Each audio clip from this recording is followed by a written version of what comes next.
Hello my dear students, blooming star একাডেমির একটি ক্লাসে তোমাদের সবাইকে জানাই স্বাগত। তোমরা যারা ত্রিপুরা বিভিন্ন কম্পিটিটিভ এক্সামে বসবে, তাছাড়া তোমরা যারা ওয়ার্ড সেক্রেটারি পরীক্ষা বসবে, তোমাদের জন্য আজকের ক্লাসটি খুবই স্পেশাল। তাই প্রত্যেককে বলবো, তোমরা যারা ওয়ার্ড সেক্রেটারি পরীক্ষা বসবে প্রত্যেককে বলবো যে আজকের ক্লাসটি কোনো রকম স্কিপ না করে তোমরা দেখতে থাকো, কেননা আজকের ক্লাসে বিশেষ ইম্পর্টেন্ট কিছু কোশ্চেন নিয়ে আলোচনা করবো। কেননা বিভিন্ন জায়গাতে অলরেডি পরীক্ষা ডেট দিয়ে দিয়েছে, আর যারা আজকে ক্লাসটি মিস করবে তোমরা সত্যিই মিস করে ফেলবে। তাই কথা না বাড়িয়ে চলো ক্লাস শুরু করা যাক। তবে ক্লাসটি শুরু করার আগে বলে রাখি, তোমরা যারা নোট নিতে চাও অবশ্যই আমার এই ভিডিওর নিচে দেখবে একটা কন্ট্যাক্ট নাম্বার রয়েছে, সেই নাম্বারে কন্ট্যাক্ট করে তোমরা নোট নিতে পারো। তাছাড়া ভিডিওর ডেসক্রিপশন বক্সের মধ্যে একটা লিঙ্ক রয়েছে, সেই লিঙ্কে ক্লিক করে তোমরা আমার হোয়াটসঅ্যাপ গ্রুপে যুক্ত হতে পারবে এবং সেখান থেকে নোট নিতে পারবে। তো চলো শুরু করা যাক ক্লাসটি। দেখো, আজকের ক্লাসের প্রথম কোশ্চেন হচ্ছে, পৌরসভার সর্বোচ্চ পদ কোনটি?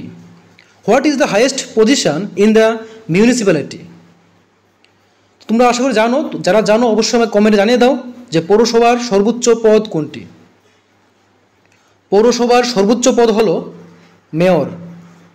মেয়রের পদ হলো পৌরসভার সবচেয়ে বড় পদ। তাছাড়া তোমরা মনে রাখবে যে পৌরসভার সর্বোচ্চ পদ হলো মেয়র।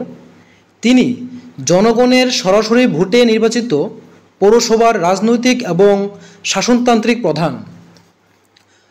তো যিনি মেয়র, তিনি জনগণের সরাসরি ভোটের মাধ্যমে নির্বাচিত হন এবং পৌরসভার রাজনৈতিক এবং শাসনতান্ত্রিক প্রধান হলেন মেয়র। তবে পৌরসভার প্রশাসনিক প্রধান হিসাবে একজন পৌর নির্বাহী কর্মকর্তা থাকেন, যিনি সরকার কর্তৃক নিযুক্ত একজন সরকারি কর্মকর্তা। খুবই ইম্পর্ট্যান্ট একটা পয়েন্ট যে পৌরসভার প্রধান যে সর্বোচ্চ পদ রয়েছে তিনি হলেন মেয়র এবং তিনি জনসাধারণের ভোটের মাধ্যমে সরাসরি নির্বাচিত হন, কিন্তু ওই পৌরসভার প্রশাসনিক প্রধান হিসাবে একজন নিযুক্ত থাকেন, যিনি হলো পৌর নির্বাহী কর্মকর্তা এবং ওনাকে সরকার কর্তৃক নিযুক্ত করা হয় এবং তিনি একজন সরকারি কর্মকর্তা। নেক্সট কোশ্চেন নাম্বার 2 বলা হয়েছে, প্রথম পঞ্চায়েতি রাজ ব্যবস্থা গ্রহণ করে ভারতের কোন রাজ্য? Which state of India was the first two adopt Panchayati Raj system? খুবই গুরুত্বপূর্ণ question. Which state of the India was the first two adopt panchayat Raj system? প্রথম পঞ্চায়েতি রাজ ব্যবস্থা চালু হয়েছে ভারতের কোন রাজ্যে? তার উত্তর হলো, প্রথম পঞ্চায়েতি রাজ ব্যবস্থা চালু হয়েছে ভারতের রাজস্থানে। মনে রাখবে, এটি জওহরলাল নেহরু 1959 সালের 2 অক্টোবর, অর্থাৎ 2 অক্টোবর 1959 সালে এই রাজস্থানে ভারতের প্রথম পঞ্চায়েতি রাজ ব্যবস্থা শুরু করেছেন এবং এটা করেছিলেন জওহরলাল নেহরু।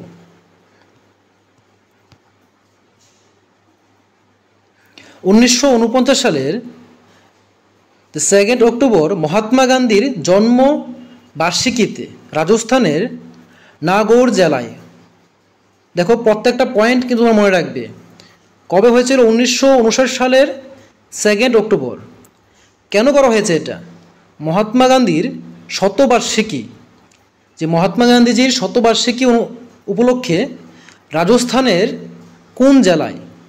নাগৌর জেলায় তৎকালীন প্রধানমন্ত্রী ছিলেন জওহরলাল নেহরু, এই ব্যবস্থার সূচনা করেছিলেন। ওই সময় জওহরলাল নেহরু ছিল প্রধানমন্ত্রী এবং তিনি 1959 সালের 2 অক্টোবর মহাত্মা গান্ধীর জন্মবার্ষিকীতে রাজস্থানের নাগৌর জেলায় তিনি এই পঞ্চায়েতি রাজ ব্যবস্থা চালু করেছিলেন। এরপর অন্ধ্রপ্রদেশ দ্বিতীয় রাজ্য হিসাবে এই ব্যবস্থা চালু করে।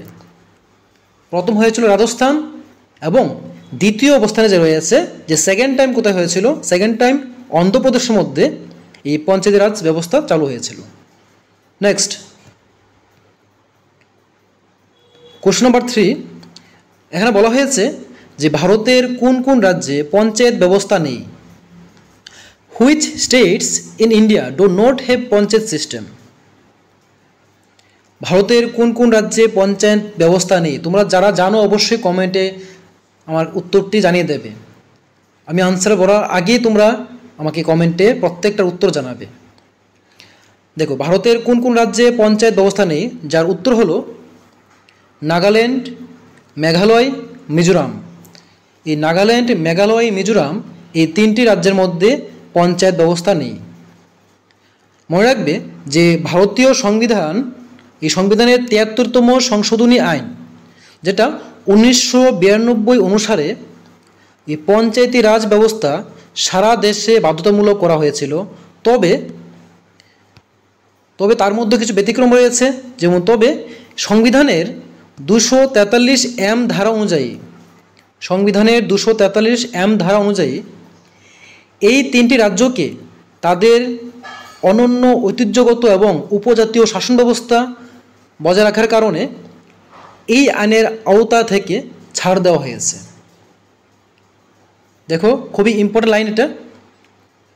এখানে বলা হয়েছে যে ভারতীয় সংবিধানের ৭৩তম সংশোধনী আইন, যেটা ১৯৯২ সালে হয়েছিল, সেই ১৯৯২ সালের এই সংশোধনী আইন অনুযায়ী দেশের প্রত্যেকটা জায়গাতে পঞ্চায়েতি রাজ ব্যবস্থা চালু করা বাধ্যতামূলক করেছিল। তবে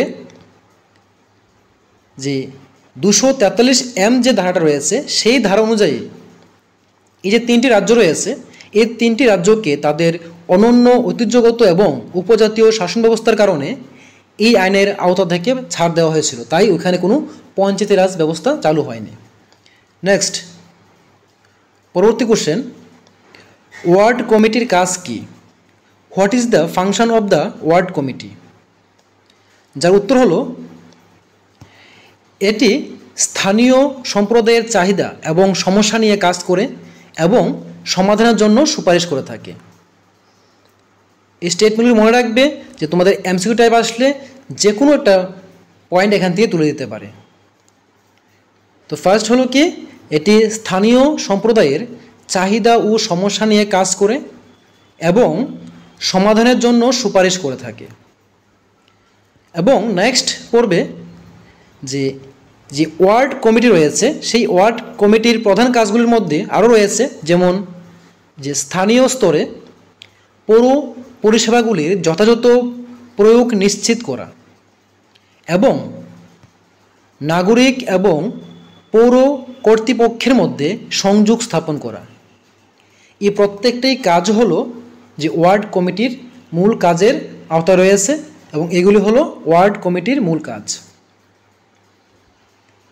আবার সবাই দেখে নাও একটু যে ওয়ার্ড কমিটির কাজ হলো এটি স্থানীয় সম্প্রদায়ের চাহিদা ও সমস্যা নিয়ে কাজ করে থাকে এবং সমাধানের জন্য সুপারিশ করে থাকে। তাছাড়াও প্রধান কাজগুলির মধ্যে রয়েছে যে স্থানীয় স্তরে পৌর পরিষেবাগুলির যথাযথ প্রয়োগ নিশ্চিত করা এবং নাগরিক ও পৌর কর্তৃপক্ষের মধ্যে সংযোগ স্থাপন করা। এগুলি হলো ওয়ার্ড কমিটির মূল কাজ। নেক্সট, পরবর্তী কোশ্চেন হলো ওয়ার্ড কমিটি কোথায় গঠন করা হয়? Where is the word committee form? Word committee তৈরি করা হয় কোথায়? যার উত্তর হলো যে এলাকার মধ্যে ৩ লক্ষ বা তার উপরের জনসংখ্যা রয়েছে সেখানে ওয়ার্ড কমিটি তৈরি করা হয়। একদম সংক্ষেপে বললে যে এলাকার মধ্যে ৩ লক্ষ বা তার উপরের জনসংখ্যা রয়েছে সেইখানেই ওয়ার্ড কমিটি গঠন করা হয়ে থাকে। তাছাড়াও মনে রাখতে হবে যে এই ওয়ার্ড কমিটি সাধারণত শহরাঞ্চলে এবং পৌর এলাকায় গঠন করা হয়। বিশেষ করে বড় শহরগুলির পৌরসভা বা মিউনিসিপ্যাল কর্পোরেশনগুলিতে একটি কার্যকর স্থানীয় সরকার ব্যবস্থা নিশ্চিত করার জন্য এটি গঠিত করা হয়। তো এখান থেকে একটা কোশ্চেন আসতে পারে যে এই ওয়ার্ড কমিটিগুলি কেন স্থাপন করা হয়? লাইনটা হলো কি, যে বড় শহরগুলির বিশেষ করে পৌরসভা বা মিউনিসিপ্যাল কর্পোরেশনগুলিতে একটি কার্যকর স্থানীয় সরকারি ব্যবস্থা নিশ্চিত করার জন্য এটি গঠন করা হয়ে থাকে। প্রত্যেকটা কোশ্চেন তোমার জন্য খুবই ইম্পর্টেন্ট এবং প্রত্যেকটা কোশ্চেন তোমরা নোট ডাউন করে নেবে। Next, question number 6। এখানে বলা হয়েছে ওয়ার্ড সেক্রেটারির কাজ কি? What is the job of a word secretary? যেহেতু তোমরা এই ডিপার্টমেন্টের ইন্টারভিউ দিতে যাবে, তাই এই ডিপার্টমেন্টের কাজ থেকে তোমাদের কোশ্চেন আসবেই, যে বিভিন্ন দপ্তরের কাজগুলি কি। তো দেখো, ওয়ার্ড সেক্রেটারির মূল কাজ কি। ফার্স্ট হলো গ্রাম পঞ্চায়েত ও গ্রাম সভার বিভিন্ন সভা আয়োজন করা, সেগুলোর কার্যবিবরণী নথিভুক্ত করা এবং পঞ্চায়েতের দৈনন্দিন কার্যক্রম পরিচালনা করা, প্রশাসনিক সহায়তা, সভা পরিচালনা ও রেকর্ড রাখা। অর্থাৎ কোনো গ্রাম পঞ্চায়েত বা গ্রাম সভার যে বিভিন্ন সভাগুলো হয়ে থাকে সেই সভাগুলির আয়োজন করা এবং ওইখানকার সকল তথ্যগুলি নথিভুক্ত করা, এগুলি রেকর্ড রাখা। তাছাড়া যে পঞ্চায়েতের দৈনন্দিন যে প্রত্যেক দিন যে কাজগুলি হচ্ছে সেই কাজগুলি যেন সুষ্ঠুভাবে সুন্দরভাবে হতে পারে সেগুলি পরিচালনা করা হলো ওয়ার্ড সেক্রেটারির মূল কাজ। নেক্সট কোশ্চেন নাম্বার 7, এখানে বলা হয়েছে ভারতের প্রথম পৌর কর্পোরেশন কোনটি? Which is the first municipal corporation of India? যার উত্তর হলো গ্রেটার চেন্নাই কর্পোরেশন। এই গ্রেটার চেন্নাই কর্পোরেশনটা হলো ভারতের প্রথম পৌর কর্পোরেশন। তার সম্পর্কে তোমরা বিস্তারিত জানতে হবে। দেখো, ফার্স্ট হলো ভারতের প্রথম কর্পোরেশন অর্থাৎ মিউনিসিপ্যাল কর্পোরেশন হলো মাদ্রাজ মিউনিসিপ্যাল কর্পোরেশন, যা বর্তমানে চেন্নাই কর্পোরেশন নামে পরিচিত। যে উত্তরটা আমি আগে বলেছিলাম যে গ্রেটার চেন্নাই কর্পোরেশন, অ্যাকচুয়ালি সেই চেন্নাই কর্পোরেশনটা আগে কি নামে পরিচিত ছিল? সেটা ছিল মাদ্রাজ মিউনিসিপ্যাল কর্পোরেশন। ভালো লক্ষ্য রাখবে যে ভারতের প্রথম কর্পোরেশন হলো মাদ্রাজ মিউনিসিপ্যাল কর্পোরেশন, এটাই বর্তমানে চেন্নাই কর্পোরেশন নামে পরিচিত। এটি 1688 সালের 29শে সেপ্টেম্বর প্রতিষ্ঠিত হয়েছিল। এটি শুধু ভারতেই নয়, ব্রিটিশ কমনওয়েলথের অর্থাৎ লন্ডন শহরের বাইরে যেটা প্রাচীনতম মিউনিসিপ্যাল কর্পোরেশনগুলির মধ্যে একটি। 1688 সালের 29শে সেপ্টেম্বর প্রতিষ্ঠিত হয়েছিল এটি। আর এটি শুধু ভারতেই নয়, শুধু ভারতবর্ষে নয়, এটি ব্রিটিশের সময় ব্রিটিশ কমনওয়েলথের যেটা লন্ডন শহরের বাইরে প্রাচীনতম মিউনিসিপ্যাল কর্পোরেশন হলো এটি, যেটা বর্তমানে গ্রেটার চেন্নাই কর্পোরেশন নামে পরিচিত। নেক্সট কোশ্চেন, যে ত্রিপুরায় কতগুলি জেলা পরিষদ রয়েছে? ত্রিপুরায় মোট 8টি জেলা পরিষদ রয়েছে। এই 2025 সালের অনুযায়ী ত্রিপুরায় 8টি জেলা পরিষদ রয়েছে। এই 8টি জেলা পরিষদ হলো, তোমরা জানো সবাইগুলি, যেমন উত্তর ত্রিপুরা, ঊনকোটি, ধলাই, খোয়াই, পশ্চিম ত্রিপুরা, সিপাহীজলা, গোমতী, দক্ষিণ ত্রিপুরা। এগুলি হলো এই 8টি জেলা পরিষদ। তাছাড়া মনে রাখবে যে ত্রিপুরার উপজাতি অঞ্চল স্বায়ত্তশাসিত জেলা পরিষদ, যেটা TTADC নামে একটি স্বায়ত্তশাসিত জেলা পরিষদ রয়েছে, যা রাজ্যের আদিবাসী অধ্যুষিত অঞ্চলগুলি পরিচালনা করে থাকে। এই পয়েন্টটা নোট ডাউন করবে যে এই 8টি জেলা পরিষদ ছাড়াও ত্রিপুরার উপজাতি অঞ্চল স্বায়ত্তশাসিত জেলা পরিষদ নামে একটি স্বায়ত্তশাসিত জেলা পরিষদও রয়েছে, যা রাজ্যের আদিবাসী যে সম্প্রদায় রয়েছে তাদের এই অঞ্চলগুলি পরিচালনা করতে সাহায্য করে।